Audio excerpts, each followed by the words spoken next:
Ils le sont sans doute plus que les super pauvres. Grand gagnant à la loterie de la vie, les milliardaires semblent avoir tout ce qu'ils désirent.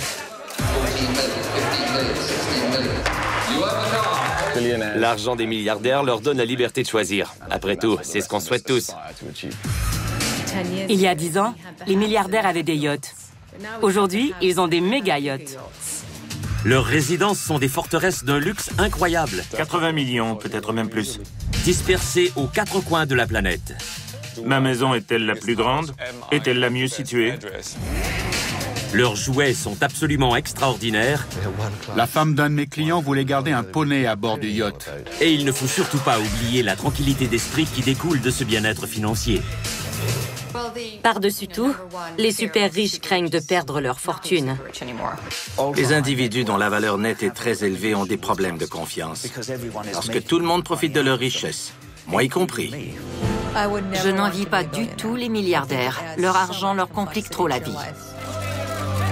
Vu de l'extérieur, la vie de milliardaire prend l'aspect d'un rêve grandiose. C'est un environnement très exclusif, férocement surveillé. Mais il faut se méfier de ces rêves. Rien ne vous garantit l'entrée dans le monde exclusif des super riches. On nage dans la paranoïa, la trahison, l'envie. Qui a la plus jolie femme, qui a les plus beaux enfants. Les personnes très riches ont le même sentiment d'insécurité que les gens ordinaires. Naturellement, les milliardaires ont des problèmes haut de gamme. Ma Aventador, ma Enzo et ma 360 Modena. C'est une dépendance pathétique. À lui seul, l'argent ne fait pas le bonheur. Croyez en ma parole. On doit se demander pourquoi l'accumulation de la richesse est la force motrice de leur existence. Quel vide espèrent-ils combler? La vie n'est pas un long fleuve tranquille, qu'on soit milliardaire ou non.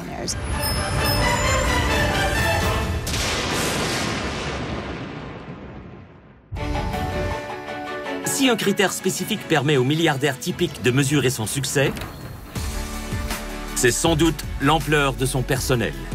Un valet de chambre, un majordome, un sommelier qui s'occupe de la cave à vin. Ils n'osent rien faire par eux-mêmes. Il leur faut toujours consulter un expert. Et les exigences épineuses des super riches envers leurs employés deviennent plus bizarres de jour en jour.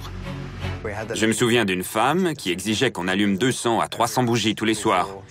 En arrivant, elle voulait traverser une mer de bougies. C'est l'image qu'elle avait en tête en décorant la maison. C'est ce qu'elle voulait voir en rentrant. Et c'est ce qu'on faisait. On nous demande de trouver et d'établir la provenance de la première édition du livre signé par l'auteur il y a des siècles. Un client de l'Arabie Saoudite nous a déjà demandé de lui trouver un majordome pour ses bébés suricates. À mon avis, toutes ces demandes sont cinglées. C'est exact. Elle a bien dit un majordome pour des bébés suricates trouvés par une simple mortelle. Mais n'oubliez pas qu'on offense un loyal personnel à ses risques et périls, car sa grande servitude lui confère un immense pouvoir. Les gens qui vous servent depuis longtemps connaissent vos petits secrets. Aucune injonction ne pourra les bâillonner indéfiniment. Et si vous mettez la discrétion de certains employés en doute, comment pouvez-vous leur confier vos biens les plus précieux? Mon travail, c'est de mettre des fleurs dans ce vase. Et vous me dites qu'il vaut plus d'1 million de dollars? Ouf! De nos jours, les super riches externalisent absolument tout, y compris l'avenir de leurs enfants. Le gamin avait 2 ans et toute la maisonnée obsédait sur le choix du jardin d'enfants qui lui permettrait d'être admis à Harvard. C'est un monde où tout caprice peut être exaucé par un claquement de doigts. Dans la journée, il y a un seul moment où personne ne s'occupe d'un milliardaire, quand ils visitent les toilettes. Mais s'ils ne veulent pas voir leur style de vie s'envoler en fumée, les super riches doivent embaucher de super employés.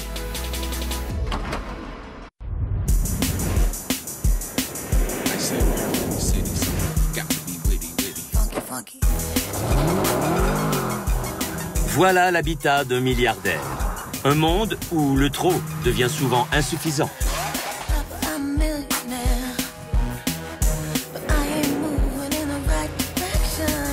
Pour les super riches, la démesure est simplement banale. Actuellement, le milliardaire moyen vaut plus de 3 milliards 600 millions. Il a 700 millions de dollars en argent liquide et 4 résidences de luxe dispersées aux 4 coins du globe. Chacune d'elles vaut environ 28 millions et exige d'innombrables heures d'époussetage. Et voilà le problème numéro 1 des ultra-riches. Pour entretenir ces somptueux palais, ils ont besoin d'une armée de domestiques. Les super riches ont toujours soif d'employés. Ces gens mènent une vie très itinérante, un peu comme les gitans. Ils ont souvent 5, 6 ou 7 résidences et ils traînent généralement leur personnel de maison en maison. Les gens très riches ont souvent 5 ou 6 résidences. Ils ont tous un intendant pour gérer l'ensemble des maisons. Sous ses ordres, chaque résidence a un directeur de maison qui gère les employés, et ainsi de suite. Cela inclut les chefs, les gouvernantes, les chauffeurs, les jardiniers et tout le personnel de service. Bref, tous ceux qui participent au bon fonctionnement de la résidence relèvent de l'intendant. Aux États-Unis, on dit que pour 465 mètres carrés d'espace habitable, il faut un employé de maison à demeure. Donc, si vous disposez de 2790 mètres carrés, vous aurez en théorie 6 employés qui vivront chez vous uniquement pour nettoyer et entretenir la maison. C'est un des inconvénients des méga manoirs.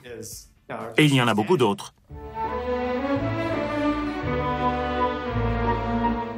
Moi, j'étais assise près de la piscine d'un milliardaire, dans son domaine de l'Oxfordshire, et lui était rivé à son BlackBerry. Il donnait des ordres au chef pour qu'il prépare des canapés que le majordome nous servait ici, autour de la piscine. Ces manoirs génèrent beaucoup de travail pour leurs propriétaires. Il faut investir beaucoup d'efforts pour gérer toutes ces maisons et pour gérer ces familles. Ces gens dirigent leur maison comme d'autres dirigent leur entreprise. C'est souvent assez complexe. Et pour un nouveau riche, ça l'est encore plus. Selon la tendance, les assistants ont besoin d'un assistant. Donc, l'intendant et le directeur de maison auront eux aussi un assistant. Pendant que les super riches gèrent le personnel dont ils ont besoin pour gérer leur personnel, ils mènent une existence extrêmement stressante, sans même s'en rendre compte. Et à quoi bon? Comme le nombre de domestiques se multiplie sans cesse, les titans de la finance se tournent maintenant vers des intermédiaires comme Sarah Vestin Ramani, qui offre des services de recrutement de luxe à Londres. Hello, the Bespoke Bureau. Lucy speaking. How can I help? Quoi qu'ils fassent, les individus d'une valeur nette extrêmement élevée tiennent absolument à la petite touche particulière. Ils nous font donc toutes sortes de demandes bizarres et merveilleuses. En ce moment, j'ai un client super riche qui cherche un majordome de choc. Quelqu'un qui fera de l'escalade avec lui, des activités aventureuses comme le parachutisme et le ski extrême hors piste. Mais il veut aussi l'emmener dans des raves, car il aime la musique techno. Si vos copains milliardaires n'apprécient pas vos passe-temps, peu importe. Vous pouvez embaucher quelqu'un pour le faire. Une de nos clientes, une dame du Moyen-Orient, veut engager une majordome qui lui servira de confidente, d'instructrice de yoga, de pâtissière et d'experte en composition florale. En ce moment, j'entre en contact avec tous les majordomes de sexe féminin de la banque de données et je leur demande « Faites-vous du yoga ?» Cette affaire de yoga est peut-être exagérée, mais au moins, elle n'est pas carrément dingue. Il y a un certain temps, une dame très âgée qui habitait les Midlands nous a vraiment mis à l'épreuve.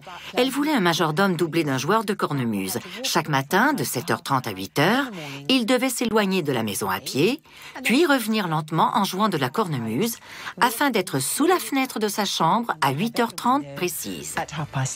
Il devait lui servir de réveil matin, comme celui de la reine, je crois.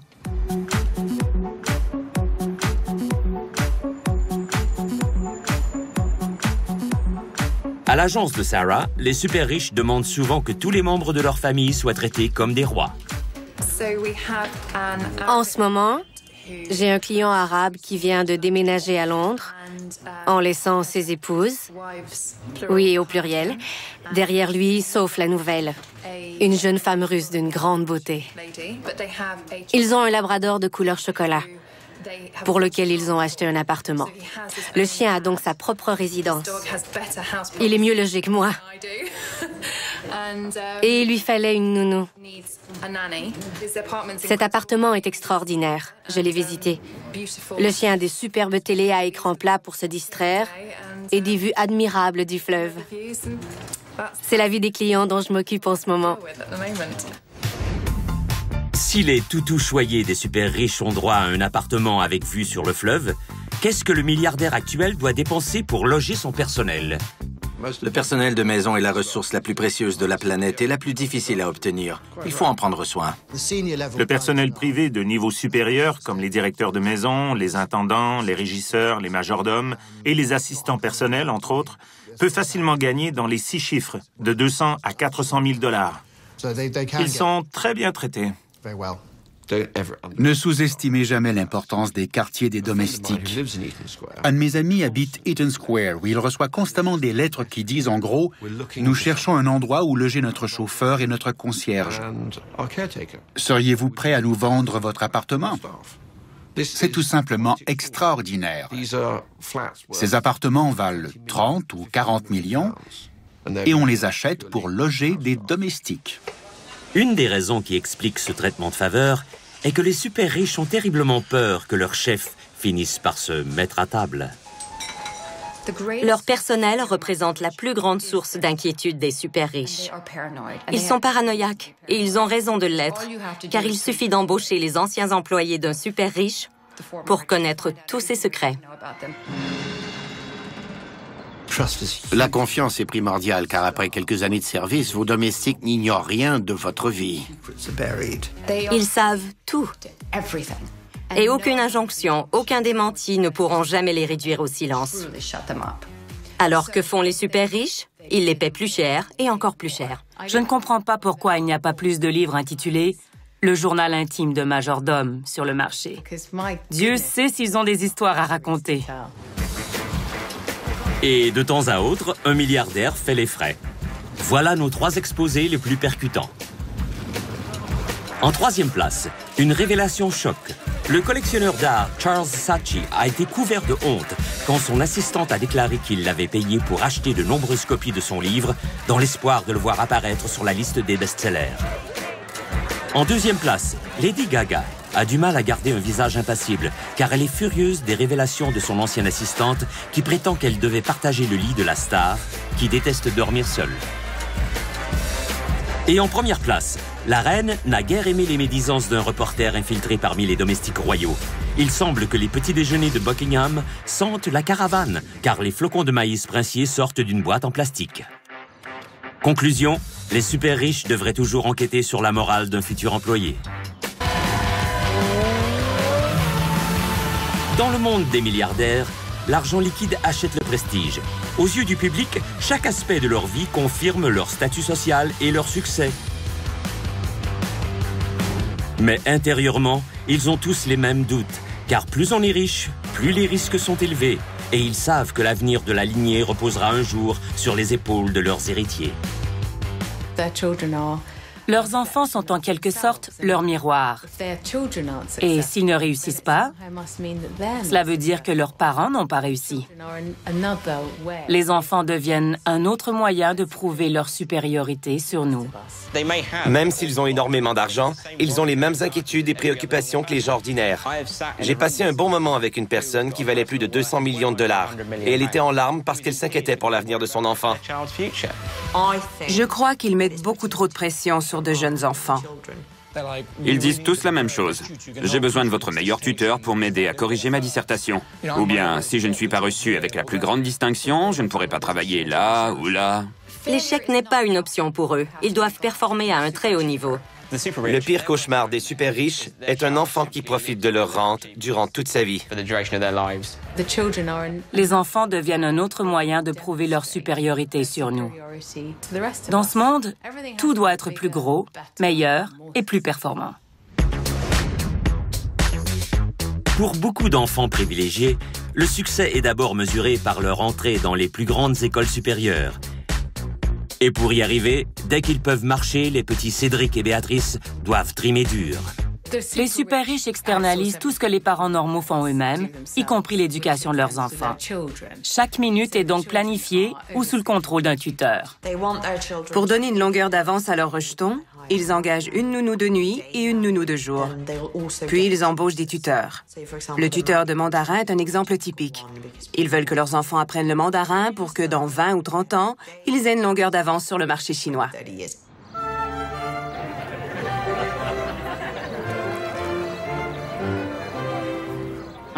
Ce jour-là, j'étais à un goûter chic dans l'Oxfordshire, quand soudain, une voiture est arrivée à 14 heures pile. Les enfants ont dû quitter la table pour faire du latin avec l'ancien tuteur de Roman Abramovich. Ils n'ont même pas pu manger leur dessert avant d'être emmenés dans une pièce sombre pour y conjuguer des verbes en latin. Ma meilleure histoire, c'est celle des parents de Hampstead qui ont convoqué d'urgence le directeur d'une agence de tutorat un dimanche soir. Dans son esprit, c'était sûrement la veille d'un examen important. Il y est allé et le gamin avait 2 ans et toute la maisonnée obsédait sur le choix du jardin d'enfants qui lui permettrait d'être admis à Harvard. C'est le comble de l'absurde. Les super riches croient qu'en collant une série de tuteurs au talon de leurs rejetons, ils améliorent ses chances d'obtenir la précieuse place à Harvard ou Cambridge. Autrefois, si vous étiez assez riche pour faire un don substantiel à l'école, au collège ou à l'université convoitée, vous pouviez faire admettre votre petit cancre en dépit de ses mauvaises notes. Mais cette époque-là est révolue. À présent, les riches doivent se battre pour garder des privilèges qui leur appartiennent de droit, selon la plupart d'entre eux. Cette incroyable pression a provoqué l'ascension du super tuteur, un super-héros des temps modernes qui arrive en trombe pour enfoncer Pythagore dans le crâne des privilégiés. Un super tuteur est un tuteur qui a fait ses preuves auprès des élèves en difficulté. J'ai déjà donné des cours particuliers à un élève qui échouait dans 3 matières. 5 semaines plus tard, il a obtenu 3 C. J'en suis très fier, car c'était rien de moins qu'un miracle. De nos jours, la popularité des super tuteurs est telle qu'ils font des affaires d'or. Au Royaume-Uni seulement, le tutorat privé est devenu une industrie de plus de 12 milliards de dollars par an. Propulsé par des parents aux abois et prêts à offrir d'énormes liasses de billets de banque. Cela peut coûter très cher. Parfois, les parents font de la surenchère pour s'arracher les meilleurs tuteurs. Une très petite minorité de super tuteurs gagne assez d'argent pour travailler exclusivement pour les super riches. Ils se font payer 400, 600 et même 800 $ l'heure. Ils nous disent « J'aime cette tutrice, c'est elle que je veux ». On répond « C'est impossible, son horaire est complet ». Et ils reviennent en disant « Je paierai double tarif ». Des tuteurs ont reçu des montres, des stylos gravés à leur nom, des tutrices ont reçu des sacs à main griffés, bref, ce genre de cadeaux. Certaines personnes paient leurs tuteurs au prix fort. Dans le monde des super tuteurs, la salle de classe déménage parfois dans une résidence de campagne. On philosophe souvent à bord d'un jet privé et on enseigne les mathématiques en haute mer. Phineas Pett, un super tuteur de 27 ans, vient de donner des cours particuliers à 2 jeunes enfants sur la Côte d'Azur à bord d'un yacht privé. Les parents s'occupaient. Ils allaient manger au restaurant ou magasiner pendant que je donnais des cours aux enfants, 8 heures par jour. Ils ont reçu la visite d'un ami une seule fois en 7 semaines. Ils ont joué pendant une demi-heure, le visiteur est reparti et les enfants sont retournés à leur leçon.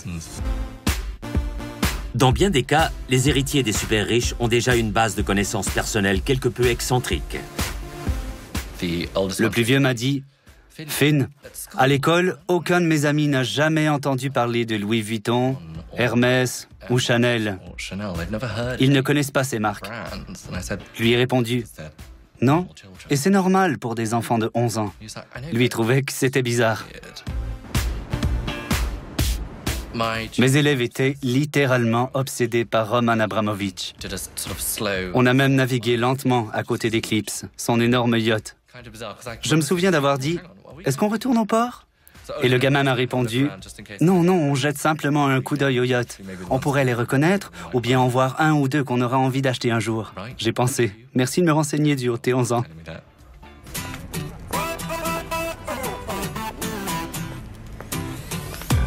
Tara Crabb voyage elle aussi grâce à son diplôme en études classiques de Cambridge. Cette super tutrice a reçu une offre de New York qu'elle ne pouvait pas refuser.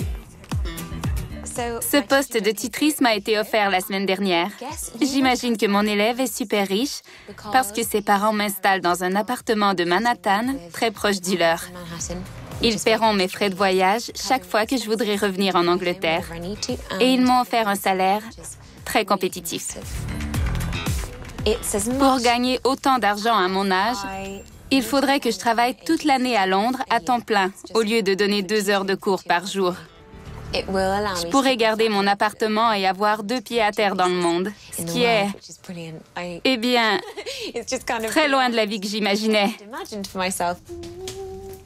La dernière fois qu'on m'a proposé un poste comme celui-là, on m'a offert des dizaines de milliers de dollars pour passer quelques semaines au Pakistan. Le salaire était merveilleux, mais on m'a dit que je devrais me promener en voiture blindée. Alors, j'ai refusé.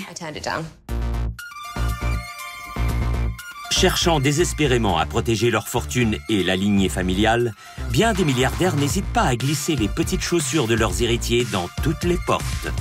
L'été, ils vont au musée, au théâtre, ils assistent à des matchs de soccer. Mais après, ils vont rencontrer les joueurs au vestiaire. Même chose à la Coupe du Monde. 2 mois plus tard, ils passent en entrevue à l'école privée. On leur demande « Qu'avez-vous fait cet été ?» Et ils racontent des anecdotes extraordinaires sur l'exposition de Gustav Klimt, qui leur a rappelé leur récent voyage à Vienne. Et ainsi de suite.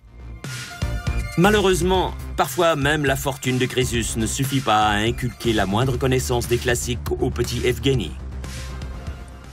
J'ai enseigné à des enfants qui rédigeaient leur dissertation sur le caviar, leurs vacances interminables à Monte-Carlo ou bien leur yacht. J'imagine que les examinateurs des écoles n'ont pas du tout envie de lire la composition d'un enfant gâté qui étale littéralement sa vie privilégiée sous leurs yeux. Ma pire insulte, on m'a déjà traité de paysan. Je ne savais pas trop quoi répondre. Il avait décidé que j'étais un paysan parce que je gagnais moins d'argent que sa famille. J'ai déjà aidé une jeune fille qui devait préparer une dissertation à la fin du lycée. Après une session, elle m'a dit « Quoi, vous n'allez pas l'écrire à ma place ?» Elle était convaincue qu'on avait travaillé ensemble pour que je puisse écrire sa dissertation. Et manifestement, certains tuteurs le font. Les riches croient vraiment qu'ils pourront toujours contourner les règles. Et c'est vrai, ils y arrivent très souvent. Mais dans certains cas, leur enfant n'est tout simplement pas assez intelligent. Et ils doivent l'accepter.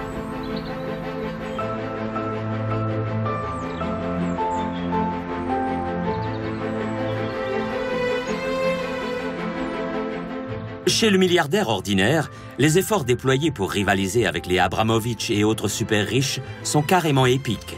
De nos jours, la taille du personnel de maison est le baromètre du succès, et elle a atteint des proportions vertigineuses. Selon la Corporation internationale des majordomes professionnels, environ 100 majordomes travaillaient en Grande-Bretagne durant les années 1980. Aujourd'hui, il y en a plus de 10 000. Ce nouveau phénomène s'appelle l'effet Downton Abbey, et il est né parce que les nouveaux riches ont une envie folle de vivre comme les anciens nobles bien nantis. J'ai déjà été rédactrice en chef de la revue The Lady. En lisant les petites annonces, on comprend non seulement que l'univers des maîtres et valets existe encore, mais aussi qu'il est en pleine croissance. On pouvait y lire des annonces du style « La duchesse de Bedford cherche une femme de chambre ». On se croirait à Downton Abbey. Nous vivons dans un âge d'or de la finance, qu'on peut facilement comparer à l'âge victorien ou édouardien. Une des plus grandes tendances actuelles est le nombre incroyable de domestiques de ces gens. Il y a une énorme demande pour des majordomes, des chefs, des gens qui peuvent astiquer votre collection de voitures anciennes, ouvrir votre porte, ou Dieu sait quoi. C'est simple. Si vous achetez un manoir historique de 10 chambres à coucher, vous aurez besoin d'employés de maison pour l'entretenir. Ils sont essentiels au style de vie que vous avez choisi. Le nombre de gens qui achètent un domaine de 20 km² pour y chasser le faisan a quadruplé. Mais parfois, cette invasion de citadins qui jouent les gentilshommes campagnards durant les week-ends suscite le ressentiment du personnel. Il y a des vieilles fortunes. Elles appartiennent à des familles qui ont toujours eu beaucoup d'argent. Elles ont l'habitude des domestiques, des belles résidences et des palais. Leur style de vie se transmet de génération en génération. Il est immuable. Les domestiques éprouvent souvent du ressentiment envers ceux qui ont gagné leur argent. Ils ont du mal à accepter les ordres de gens qu'ils considèrent comme des parvenus, des arrivistes.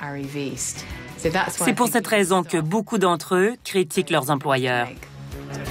Les nouveaux riches arrivent pour le week-end avec leur famille et leurs amis. La maison est pleine à craquer et ils s'amusent pendant 3 jours. Les gens se présentent ivres à la partie de chasse. Ils tirent sur tout ce qui s'envole. C'est complètement faux.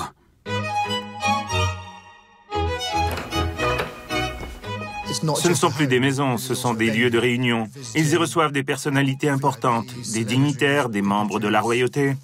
Des leaders mondiaux. En effet. Ces résidences privées sont souvent gérées comme un hôtel-boutique 5 étoiles. Elles sont soumises aux mêmes critères, qu'il s'agisse des fleurs, de la nourriture ou de la qualité du service.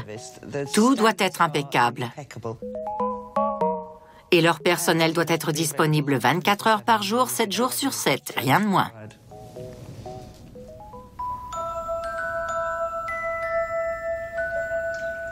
Et si vous recherchez une ambiance parfumée, l'artisane Rachel Vosper saura créer des arômes rêvés pour votre luxueuse résidence.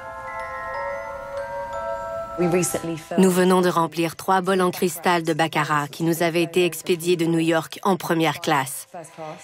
Ils ont été remplis ici, à Belgravia, et renvoyés là-bas par jet privé.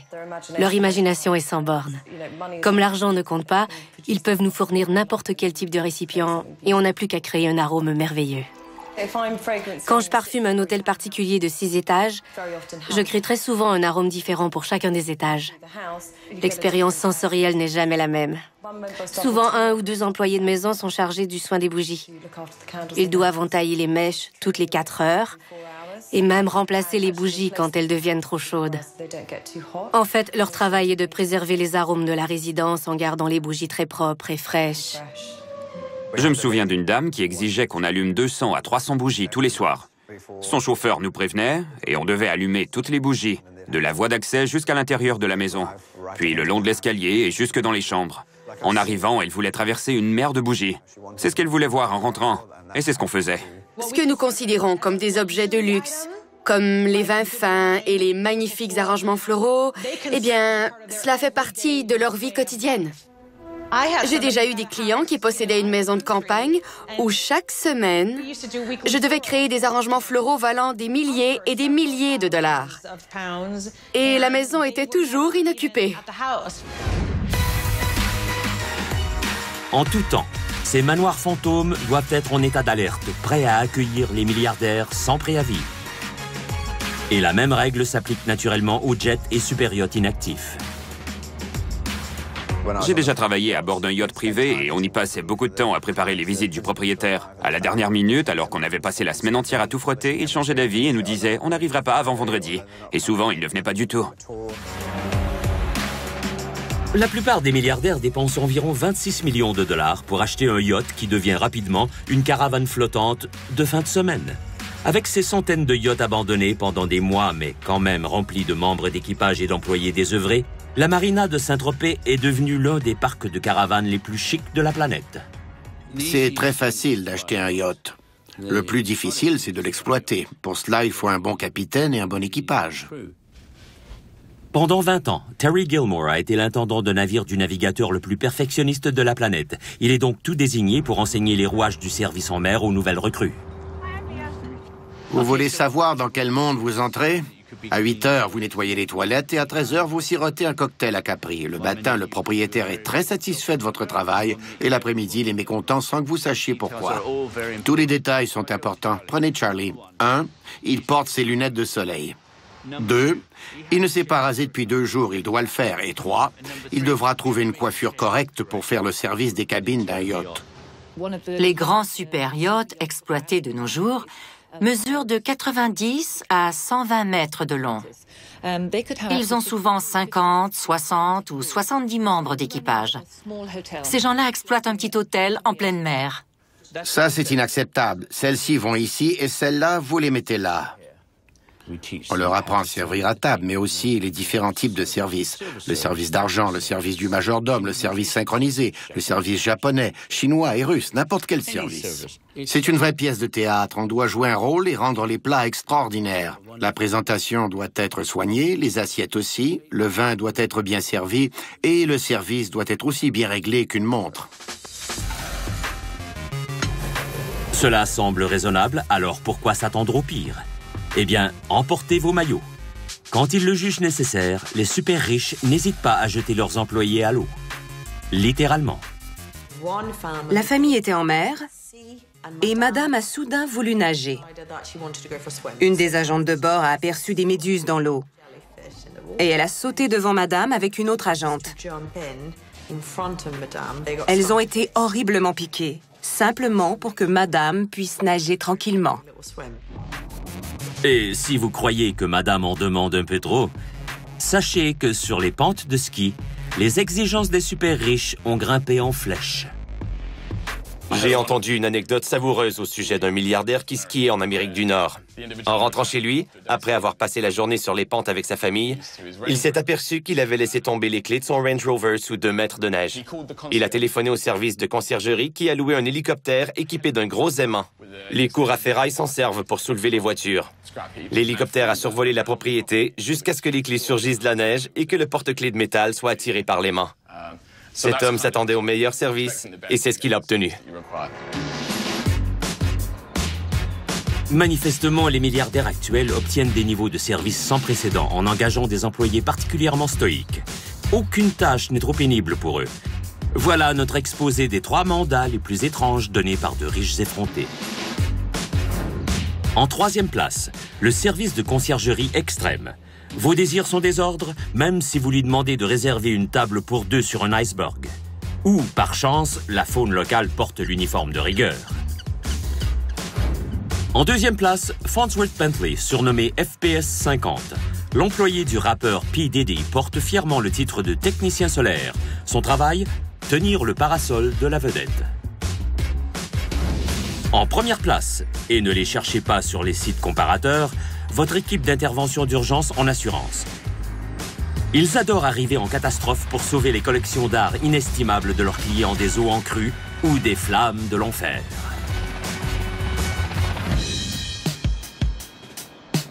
Dans le monde des milliardaires, les méga-manoirs ne sont pas seulement des résidences occasionnelles, ils sont aussi des coffres au trésor qui regorgent d'or et d'antiquités.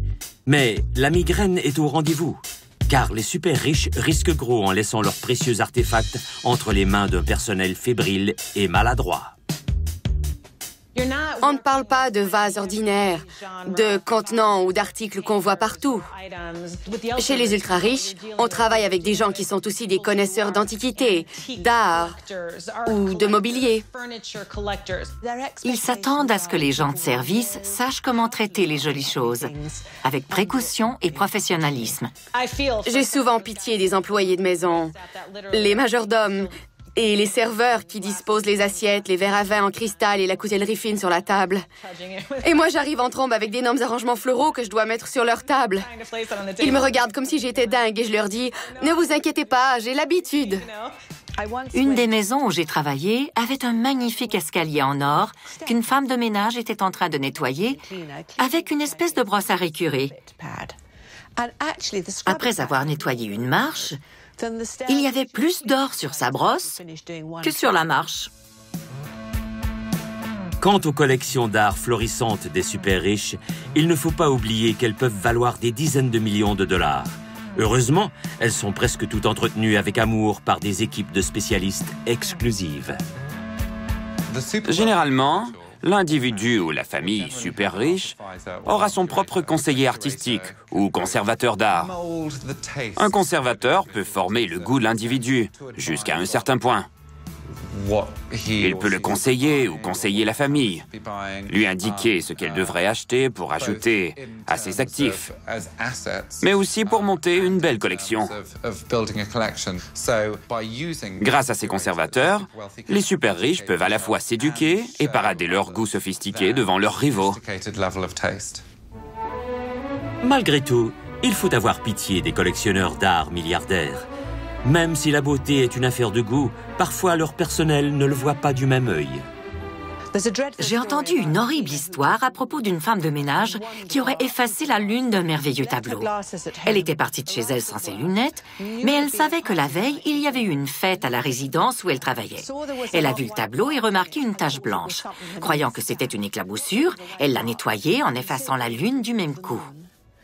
Et la valeur du tableau est passée de plusieurs millions de dollars à je ne sais pas trop combien.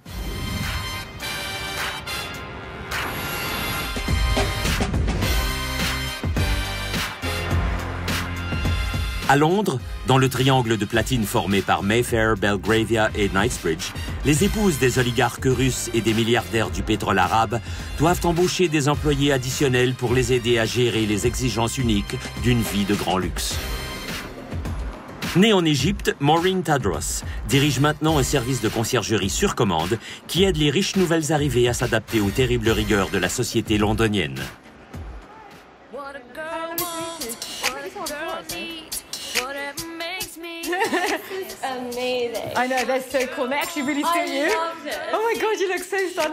J'ai choisi un créneau particulier, aider les dames, et surtout les dames venues de Russie ou du Moyen-Orient à réussir cette transition. Nos concierges affectés au style de vie les aident à trouver les sacs griffés qui leur échappent, à être invités à des événements VIP, même s'ils affichent complet ou qu'elles n'ont pas réussi à obtenir des billets. On crée pour elles des expériences personnalisées de grand luxe. Sur demande, on peut faire fermer une section de boutique pour elles et leur présenter de grands couturiers. On leur trouve une table dans les restos chics qui affichent complet, on organise leur voyage de A à Z. Bref, on leur facilite la vie. Maureen Tadros sait exactement comment ses clients fonctionnent. Elle comprend leurs besoins complexes et leurs attentes extrêmes. Quand elle déménage à Londres, c'est très difficile pour elle. Au Moyen-Orient, si l'une d'elles allait au supermarché, quelqu'un placerait les articles sur le tapis roulant. Ensuite, quelqu'un d'autre les emballerait et une troisième personne transporterait les sacs jusqu'à sa voiture. Le chauffeur la reconduirait, le portier emporterait les sacs à l'étage et une bonne rangerait leur contenu. Après avoir payé ses achats, elle n'y toucherait plus. Depuis ma naissance, je n'ai jamais utilisé de machine à laver. Je ne crois pas avoir repassé un seul vêtement et je n'ai jamais passé l'aspirateur. Je n'ai jamais fait ça. En fait, je ne lave même pas mes propres cheveux, comme la plupart des dames du Moyen-Orient. Ce n'est pas la coutume. Pour nous, ce n'est pas un luxe, mais une nécessité. En un mot, voilà l'explication. Nos luxes sont leurs nécessités. Et pourquoi? Eh bien, certains milliardaires croient que le monde entier les surveille. Bien des gens utilisent les super riches comme moyen d'évasion. On vit dans un monde de voyeurisme où tout est sous surveillance. Ils doivent avoir une belle apparence. Leur image est leur marque de commerce. C'est comme si chaque jour était le jour de votre mariage, sans exception. Assez récemment, certains milliardaires d'un nouveau genre ont émergé. Ils emploient des agences de relations publiques ou des attachés de presse pour faire la cour aux médias, afin qu'ils les mettent en page couverture des magazines et des revues. Pour soigner leur image, ils engagent des acheteurs personnels, des esthéticiennes et des visagistes. Ils ont aussi des stylistes, des habilleurs et ainsi de suite. Et ne l'oubliez pas, c'est aussi une façon d'occuper sa journée. Des millions de dollars et une armée de subalternes, voilà ce qu'il faut pour métamorphoser un super riche en célébrité adulée par la société. Et pour présenter un joli tableau, la plupart d'entre eux ont leur maquilleuse attitrée. Charlotte Cave a ses entrées dans les manoirs de ses clients milliardaires. Avant de leur refaire une beauté, elle doit connaître leur environnement. Je ne peux pas toujours maquiller les gens comme je le voudrais. Je dois tenir compte de leur goût. En arrivant chez eux, j'observe tout. Je dois comprendre leur style avant même de les rencontrer. Un fauteuil, par exemple, peut me renseigner sur la personnalité de mon client. Aime-t-il les bergères, les designs anciens? Est-elle féminine? Aime-t-elle les froufrous? Ou bien est-ce le style contemporain, le moderne qui lui plaît? La coiffure et le maquillage doivent refléter la personnalité du client. Contrairement à son teint, la vie d'un milliardaire n'est pas toujours rose. Ne vous imaginez pas que vous connaissez les dessous de la vie dans une maisonnée qui vaut $1 milliard. On peut y être exposé à des scènes domestiques qu'on aurait préféré ignorer. Des gens qui vomissent sur vous, ce n'est pas agréable. J'ai vu des clients ivres et j'en ai vu d'autres pleurer. C'est un travail très stressant. Et pour effacer les rides d'expression, ou n'importe quelle marque de leur visage, les super riches donnent beaucoup d'argent à leur chirurgien esthétique personnel. Des gens montent en voiture le matin ou des clientes ouvrent leur poudrier et se regardent dans le miroir et ils réclament un traitement d'urgence au Botox. Certaines mères emmènent leurs filles dans la vingtaine à la clinique et elles disent au chirurgien « Il faut qu'elles commencent les injections au Botox tout de suite ». Avec un visage rempli de Botox, ces riches jeunes femmes n'auront jamais l'air mécontents. Et pour profiter de cette journée en famille, les mères commandent les petites retouches souhaitables après 40 ans. On les débarrasse de toutes leurs toxines, que ce soit par l'hydrothérapie du côlon ou par des traitements d'acupuncture si elles sont très stressées. On pratique aussi la cryolipolyse, c'est-à-dire la destruction non chirurgicale de la graisse par le froid. La graisse est aspirée sous l'épiderme, puis 2 plaques de métal la gèlent à une température de 5 degrés sous zéro. Les cellules graisseuses meurent et 4 à 6 semaines plus tard, les toxines sont retirées de l'organisme. N'oubliez pas qu'elle paie pour ce privilège. Mais dans le monde merveilleux et surtout insatiable de la rivalité des super riches, une cliente a porté ses soins de beauté personnelle à un niveau tout simplement fabuleux. Je connais une dame qui n'aime pas les lisseurs capillaires. Chaque matin, on déplie une planche à repasser dans sa penderie et on y dépose 2 feuilles de papier brun. La planche est à une hauteur adéquate pour que la dame puisse s'asseoir sur un fauteuil à dossier inclinable. Ses cheveux glissent sur la planche entre les feuilles de papier et on les repasse. C'est la première tâche de la journée. C'est pour le moins inhabituel.